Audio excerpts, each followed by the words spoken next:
Siapa di antara kita tidak punya rasa takut? Saya rasa nggak ada, cuman nggak mau ngaku aja. Saya juga punya rasa takut. Sebenarnya nggak apa-apa. Rasa takut dan iman itu boleh tinggal satu ruangan. Tapi biarkan iman pada akhirnya yang jadi pemimpinnya.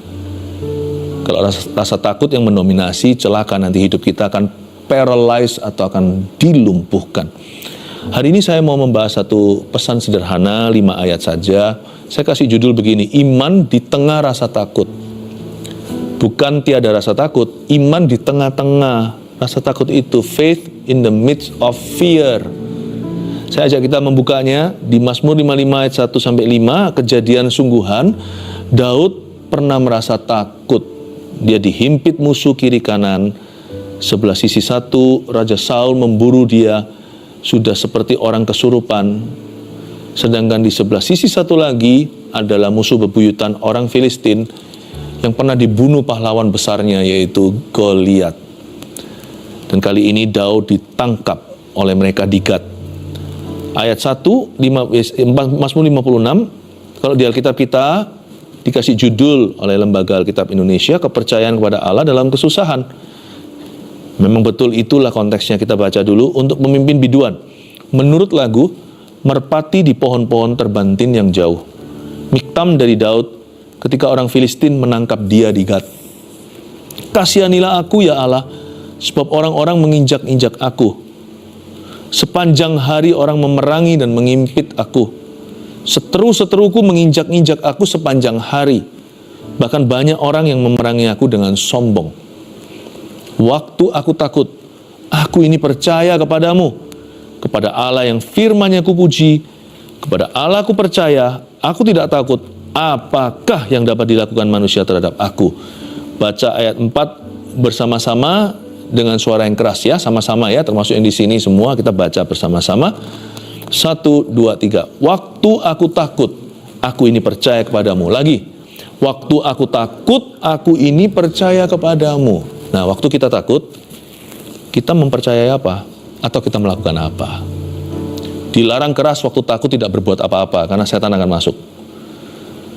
Takut sendiri bukan setan. Rasa takut sendiri normal. Tetapi, rasa takut itu bisa jadi pintu Tuhan, pintu setan, tergantung gimana kita menanggapinya. Rasa takut itu vitamin bagi orang yang berpengalaman. Orang yang berpengalaman dalam Tuhan akan menggunakannya sebagai batu loncatan, sebagai anak tangga. Tapi bagi mereka yang tidak tahu harus berbuat apa, maka rasa takut itu bisa disusupi dan bisa menjadi batu sandungan dan membawa kita ke bawah. Dari takut itulah keluar macam-macam ya. Bisa stres, depresi, cemas, gelisah, dan semua negative thinking. Bahkan overthinking, berpikir terlalu banyak, bisa tidak terkendali. Segala sesuatu yang lepas kendali atau out of control itu bukan dari Roh Kudus. Di situ masuk roh jahat. Mari kita sekarang baca ayat pertama, untuk pemimpin biduan.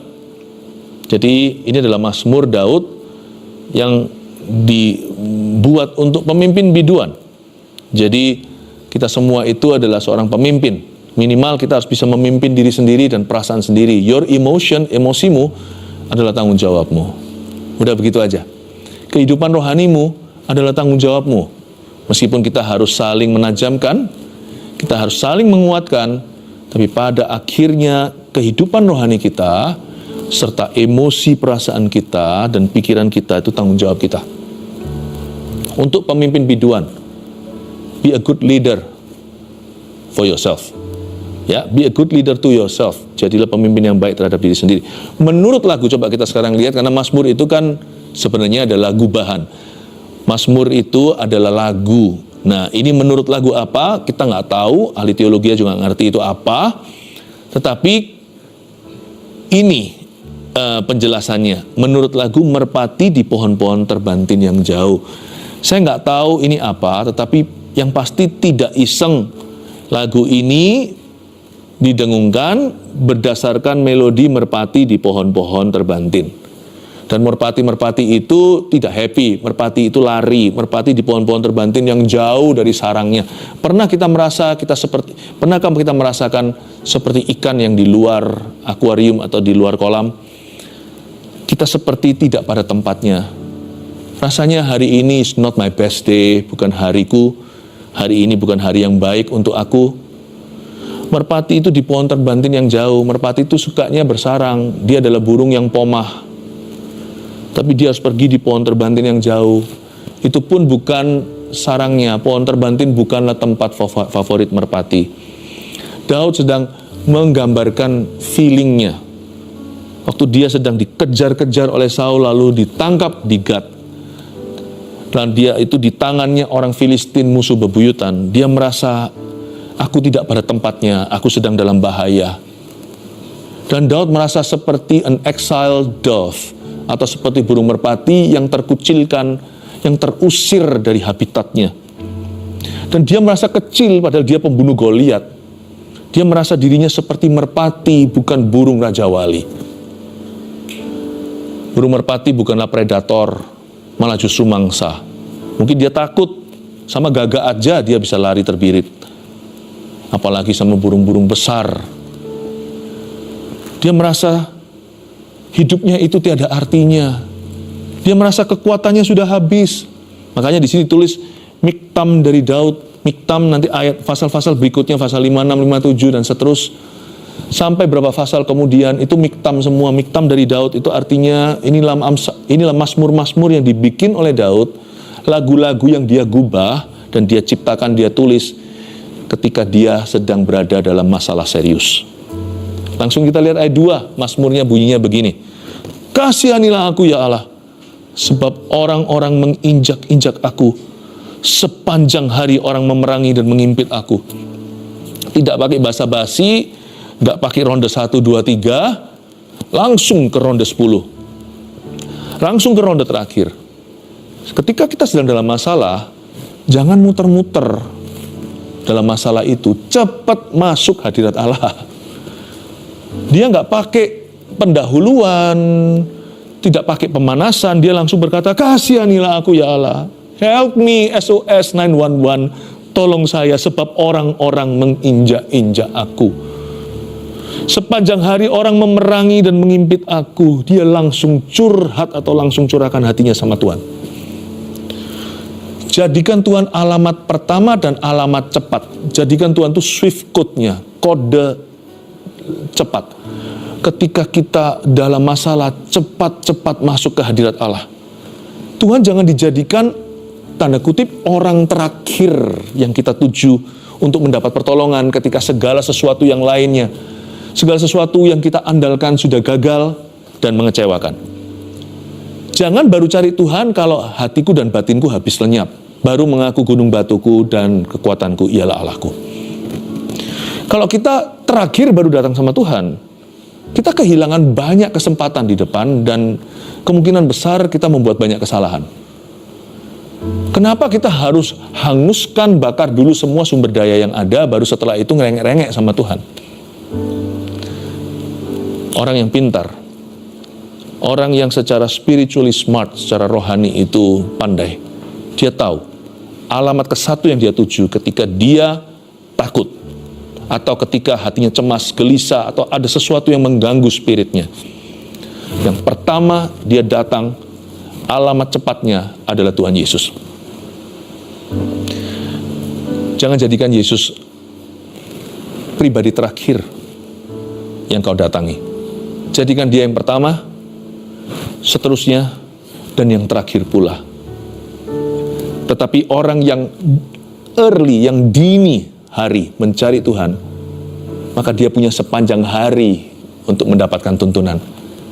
Tapi orang yang mencoba sendiri gagal total, pada akhir hari itu dia tetap minta tolong sama, waktu dia minta tolong sama Tuhan, Tuhan tetap akan tolong dia.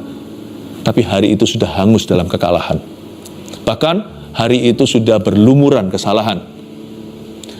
Kalau bisa ikut Tuhan itu dari step 1.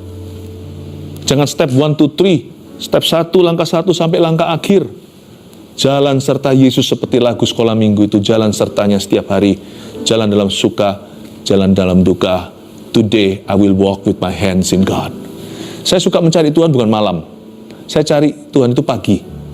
Karena saya masih punya sehari untuk ngalami dia. Jikalau saya doa malam pun, biasanya saya anggap itu saya anggap itu untuk besok hari. Jadi saya kadang-kadang punya kebiasaan malam ini saya berdoa, pagi saya doa lagi, malam ini saya doa untuk besok. Saya nggak pernah tutup hari dengan Tuhan saja. Saya selalu mulai hari dengan Dia. Saya tidak mau kehilangan atau kecolongan. Kan dipastikan di ayat 2 itu menjadi ayat pertamamu ketika hatimu merasakan sesuatu. Kasihanilah aku, sebab orang-orang menginjak aku, sepanjang hari orang memerangi dan mengimpit aku. Tanpa basa-basi, tidak babi ibu, langsung serbu, langsung sujud di kakinya dan berkata, "Help me, my Savior, Juru Selamatku, tolong aku." Biasanya orang bertobat juga harus dipecut dulu kan, kalau tidak pakai tali les dan ketang seperti bagal liar atau keledai yang tidak terlatih, dia nggak datang. Biasanya orang baru bertekuk lutut dan bertobat itu ketika dia sudah babak belur. Berbahagialah mereka yang tidak perlu melihat sudah percaya. Tidak perlu babak belur dulu. Dari masa mudanya sudah mengenal Tuhan, kalau bisa dari masa kecilnya seperti Samuel. Yang sudah diserahkan di bait suci, udah melayani, udah mendengar suara Allah, sudah menjadi imamnya. Enak. Saya berdoa di dalam nama Yesus. Kita tidak perlu melihat dulu, kita tidak perlu ke neraka dulu, istilahnya, perumpamaannya, baru mengerti sorga. Kalau bisa kita percaya tanpa melihat. Dari awal sudah berserah. Itu paling indah. Saya suka ayat 2. Daud ada apa-apa? Ayat 1 kan bicara soal kondisinya. Ayat 2 langsung ke doanya. Dan doa dia pertama-tama langsung minta tolong ke Tuhan. Tidak pakai pemanasan. Saya bersyukur. Ini orang gerak cepat, makanya Tuhan juga tolong dia cepat. Orang yang berlambat-lambat sama Tuhan, sayang sekali, orang itu pasti mengalami banyak kecolongan. Ayat 3, seteru-seteruku menginjak-injak aku sepanjang hari. Bahkan banyak orang yang memerangi aku dengan sombong. Ini perasaan sejujurnya Daud. Banyak orang memerangi aku dengan sombong, saya rasa dia nggak besar-besarkan masalah. Ada orang, tipe orang yang suka gede-gedein gitu ya, kalau dia ngalami sesuatu, dia merasa yang paling apa. Tapi kalau Daud saya percaya, karena memang dia itu mundur kena, maju kena. Kiri kena, kanan kena. Banyak orang memerangi aku itu maksudnya segala pihak. Seperti yang saya katakan tadi, saudaranya sendiri pun mengkhianati. Suku-suku Israel memihak ke Saul. Saul itu memburu dia seperti buronan hewan. Tapi waktu dia lari ke luar negeri atau keluar kota, ketemunya Filistin di mana-mana. Daud merasa dia tiba-tiba jadi minoritas atau dia sendirian. Waktu itu dia ditangkap oleh orang Filistin di Gat, dia sendiri. Kawan-kawannya nggak di sana. Mungkinkah ini sebelum zaman Adulam, waktu dia masih on the run? Dan waktu dia sedang melarikan diri, nanti dia ketemu sama rekan-rekan dalam permasalahan yang dia didik dan dia muridkan. Lalu keluarlah 400 orang gagah perkasa di Adulam. Itu nanti-nantinya. Tapi waktu dia ditangkap di Gat, dia sendirian. Dia merasa seluruh dunia mau telan dia. Dia merasa masalahnya lebih besar daripada yang dia sanggup tanggung. Karena itu dia datang kepadanya yang sanggup menolong Daud.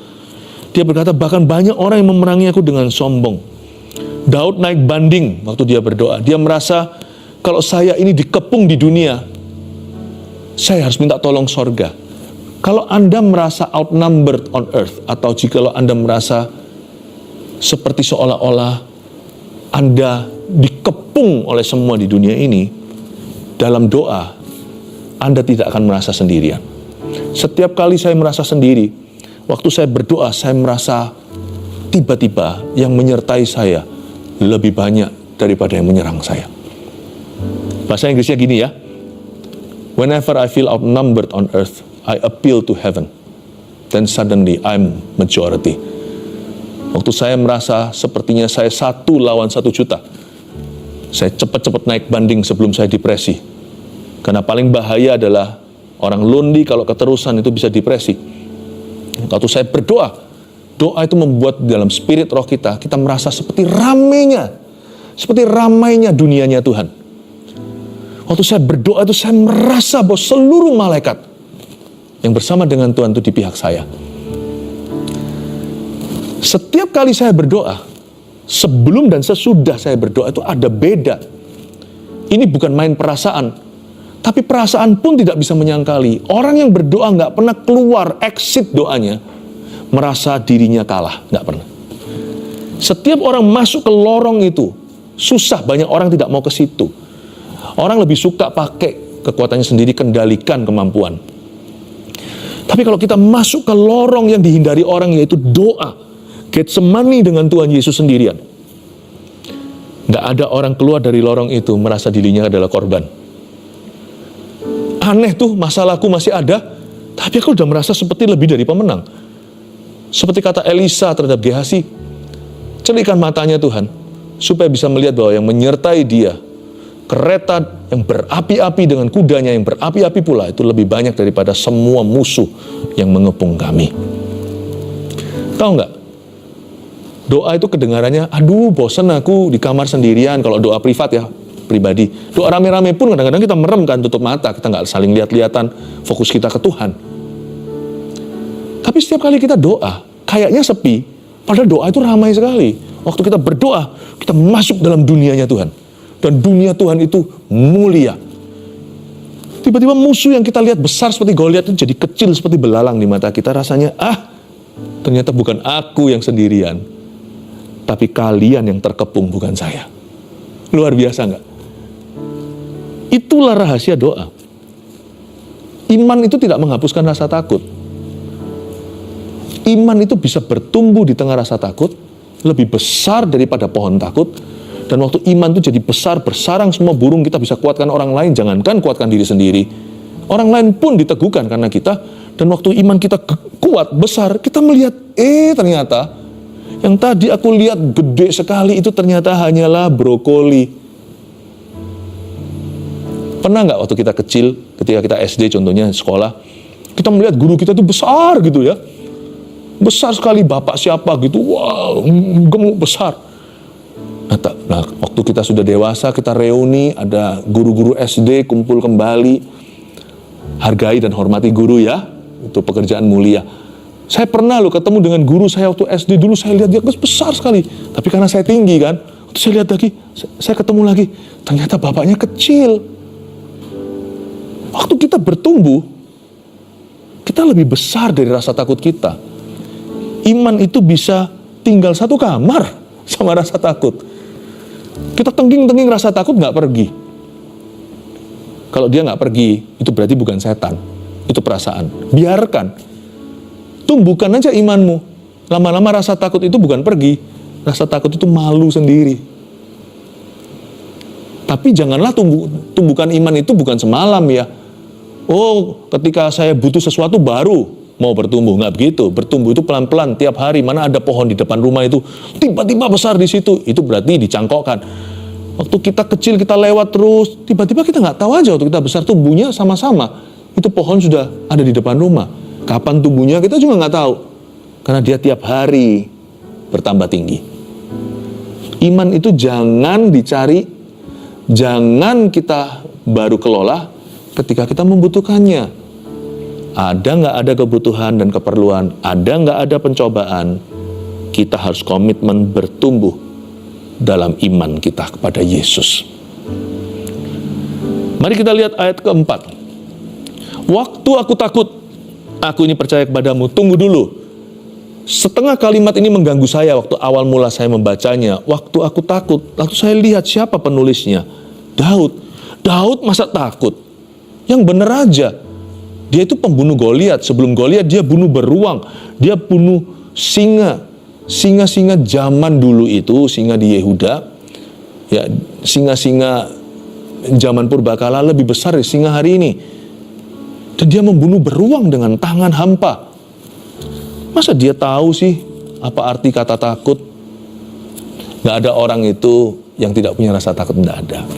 Saya pernah punya teman ya, lucu, wah dia itu segalanya gak takut, mau bungee jumping, yang adventurous, yang petualangan gitu, yang lompat dari atas, di tali, di kaki, wah jatuh puluhan meter, gak takut sama sekali. Tapi dia takut apa tahu gak? Dia takut jarum. Suntik, wah kalau mau disuntik, aduh lucu. Kelihatan kekanak-kanakannya, waduh, dan dia menawar-nawar, jangan, kalau bisa ada jalan lain segalanya.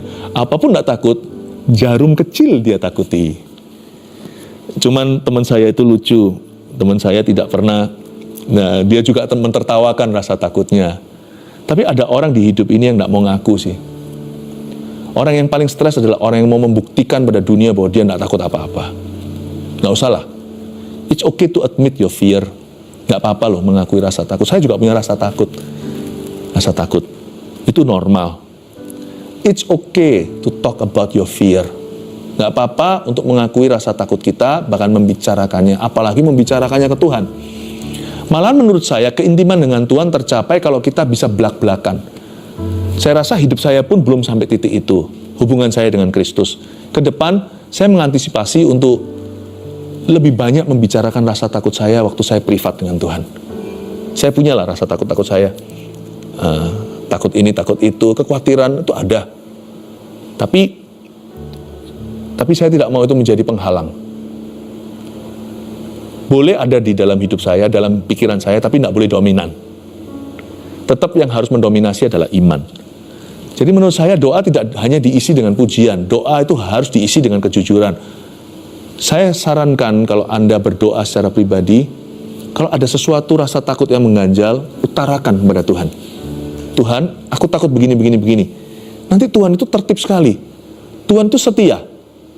Nanti bisa aja hari-hari itu, minggu-minggu itu, khotbah atau apa, atau dari sharing orang, atau renungan harian.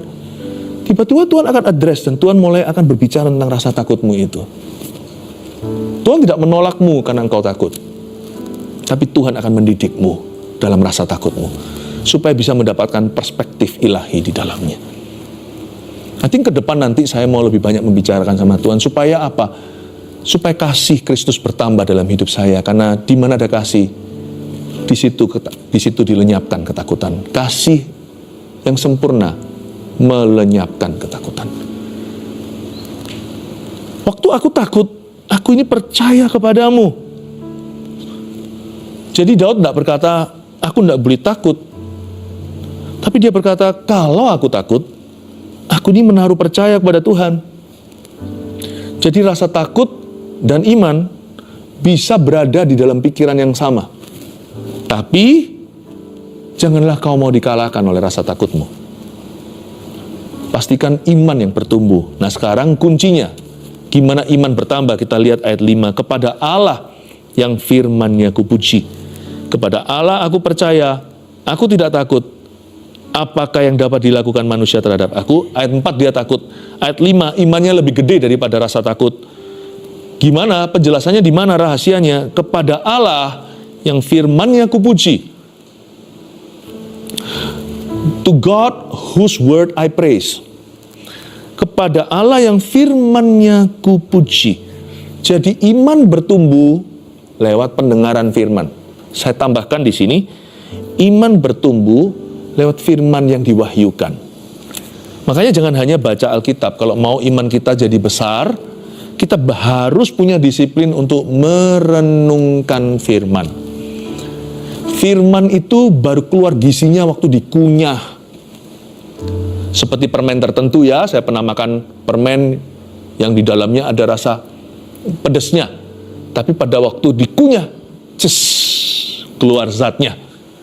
Firman itu yang terbaik untuk menumbuhkan iman kita itu waktu dia direnungkan. Kepada Allah yang firman-Nya kupuji, itu nggak hanya dibaca lalu sambil lalu lalang, dibaca sebagai sampingan, tapi dibaca sebagai menu utama. Firman-Nya kupuji itu berarti kuagungkan. I adore your word. Aku sangat mengeluhkan firman-Mu. Aku sangat menginginkan. Seperti makan itu pelan-pelan dirasakan gitu, bukan habiskan cepat-cepat, tetapi dirasakan. Jadi iman itu timbul through revealed promises, ternyata melalui janji-janji Allah yang dikunyah. Janji-janji Tuhan yang diwahyukan. Waktu kita baca, dia jadi informasi.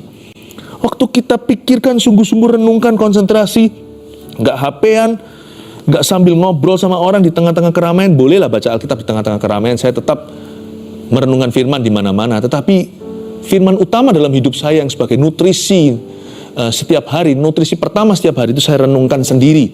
Tanpa ada siapa-siapa kecuali Roh Kudus di dalam ruang doaku.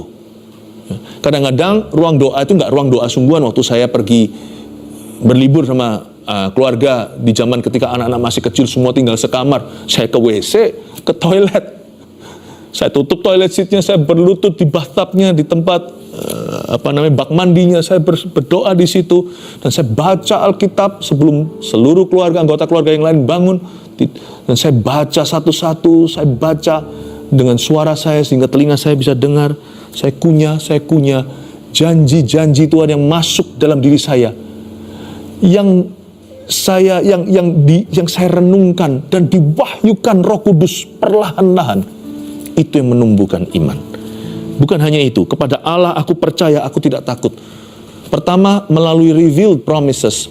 Kedua, melalui revealed character of God, atau melalui karakter Allah yang diwahyukan. Waktu baca Alkitab, jangan hanya baca, janjinya apa untuk aku. Pelajari karakter Tuhan. Dari Kejadian sampai Wahyu, ngomong apa soal Yesus Kristus. Setiap kali baca Alkitab ya, Kejadian sampai Wahyu, karena Yesus itu penggenapan Taurat.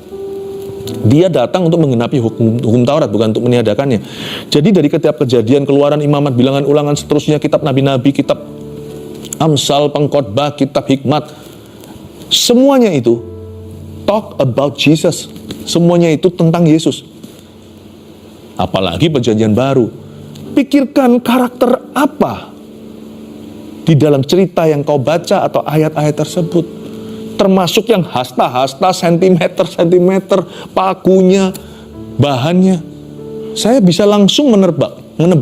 Waktu saya baca itu, meskipun saya harus bacanya disiplin satu persatu, nggak boleh lompati karena ini firman Tuhan, meskipun saya nggak perlu cari maksud atau arti rahasia dari setiap ayat, karena itu hanyalah informasi tentang ukuran-ukuran. Waktu saya bacakan, saya mendapatkan sesuatu bahwa Allahku itu teliti ya. Kalau sama kemah aja begitu detil, apalagi sama hidupku, tentang jodoh saya, masa depan, karir, pekerjaan, sikap hati saya hari ini berkenan atau tidak, pertemanan saya, perkawanan, agenda setiap hari, kebetulan yang terjadi, saya nanti ke kiri atau ke kanan, apakah rencana saya atau ada rencana Tuhan lebih tinggi yang terjadi hari ini, jam berapa saya di mana. Kalau Tuhan sama kemah tenda aja begitu teliti, apalagi sama anak-anaknya. Kita belajar dari Kristus kan. 5 roti 2 ikan dibelah-belah, 5.000 orang makan, sudah kan? Enggak, 12 bakul. Berapa muridnya? 12. Masing-masing kasih satu bakul. Karena mereka enggak nginep di hotel, mereka semua pulang ke kampung halaman. Murid-murid Yesus itu punya rumah semua. Yang sekota sama Yesus cuman Petrus di Kapernaum. Tapi yang lainnya punya tempat sendiri-sendiri. Masing-masing ditapau, dikasih bungkusan pulang 1 keranjang roti untuk keluarga dan family. Tuhan itu mikirkan siapa belum makan. Coba kalau Anda pikirkan seperti itu. Kalau kita baca, iman kita tumbuh. Lain kali kita ragu, firman itu yang menopang kita. Nggak mungkin Tuhan teledor atau lupa sama saya. Tuhanku teliti. Kalau saya ngomong Tuhan teliti, mungkin 10 tahun lalu saya baca hasta-hasta itu sudah masuk ke dalam diri saya. Waktu saya hadapi tantangan hari ini, rasa takut saya tidak menjadi-jadi. Rasa khawatir, rasa curiga. Begitu caranya. Revealed promises, revealed character. Janji yang diwahyukan, karakter Allah yang diwahyukan lewat firman-Nya. Lalu kalimat berikutnya itu seperti nantang. Apakah yang dapat dilakukan manusia terhadap aku? Udah gak relevan. Ayat 4, imannya pas-pasan. Ayat 5, imannya sudah jadi pohon raksasa. Yang namanya rasa takut jadi brokoli. Saya kasih 3 poin ini sebagai rangkuman apa yang kita pelajari iman di tengah rasa takut. 1, kalau ada masalah, segera cari Tuhan. Jangan ditunda. Nah, itu dia. Kita itu banyak kecolongan waktu. Dan dengan waktu, kita banyak kehilangan kesempatan. Kalau kita bisa belajar dari kebenaran, ngapain belajar dari kesalahan, ya kan? Kalau kita dalam masalah, lekas. Cari siapa? Carilah dahulu kerajaan sorga dan kebenarannya. Waktu masalah, cari Tuhan. Jangan ditunda. Do not procrastinate. Jangan muter-muter di padang gurun. Buang-buang waktu, buang-buang energi. 2, rasa takut itu tidak dosa. Jadi jangan ditolak-tolak, nggak apa-apa. Yang penting respon hati kita. Fear is not sin. Tapi kalau rasa takut itu kita nggak berbuat sesuatu, dia biarkan dominasi. Dan ketika dia jadi dominan, dia menjadi spirit of fear, menjadi roh takut. Dan disitulah semua penyakit masuk. Harusnya kita lawan dengan roh iman. 3, iman timbul dari janji yang diwahyukan, serta karakternya. Ya, tangkap itu. Saya bersyukur ketika mengalami masalah, bukanlah sewaktu saya mengalami suatu tantangan masalah atau apa, 2-3 kali lah, boleh katakan dalam hidup saya mengalami masalah yang hidup atau mati itu. Dan saya mendapatkan waktu saya sudah terjebak dalam suatu situasi atau suatu keadaan, untungnya imanku sudah kubangun pelan-pelan bertahun-tahun. Jadi waktu saya hadapi itu, nggak ada pompa-pompa iman. Aneh ya takut, sedih ya sedih. Tapi nggak goyang. Seperti angin itu menerpa, dia sempat untuk terbelok-belokkan, namanya perasaan. Perasaan itu kan fluktuatif. Tapi saya merasakan ada sesuatu yang teguh, yang kokoh pada fondasi. Sehingga pohon hidup saya itu cuma bisa ditiup kiri kanan sedikit-sedikit aja. Gak ada sama sekali tanda-tanda akan tumbang. Bisa rasa kuat gitu menghadapi pencobaan, menghadapi segala keadaan. Bahkan tak jarang pula malah bisa menguatkan orang lain dalam situasi yang tak mungkin biasanya kalau menerpa orang-orang pada umumnya. Saya kuatkan orang-orang yang lain. Dan itu bukan saya ada-ada atau buat-buat, itu alami. Saya baru menemukan rahasianya. Celakalah orang kalau dia itu baru cari Tuhan ketika dia dalam permasalahan. Kasihan orang-orang yang masuk rumah sakit atau divonis tertentu, baru setelah itu bereskan hubungannya dengan Tuhan. Atau ketika dia mengalami suatu tantangan atau pukulan atau suatu musibah yang diizinkan, lalu dia setelah itu baru dia mau betul-betul pupuk dirinya dengan firman. Ya bolehlah, lebih baik telat daripada tidak sama sekali, tetapi agak terlambat. Berbahagialah orang yang imannya tumbuh dalam segala keadaan. Apapun keadaan yang menimpanya, he is always ready. Dia selalu siap. Saya harap ini menjadi pesan Tuhan yang Anda lakukan. Iman di tengah rasa takut. Anda tidak perlu takut, sebab Allahmu lebih besar dari segala sesuatu. Berimanlah kepada Tuhan. Imanmu itu akan menghasilkan sesuatu yang tidak kau duga sama sekali. Haleluya.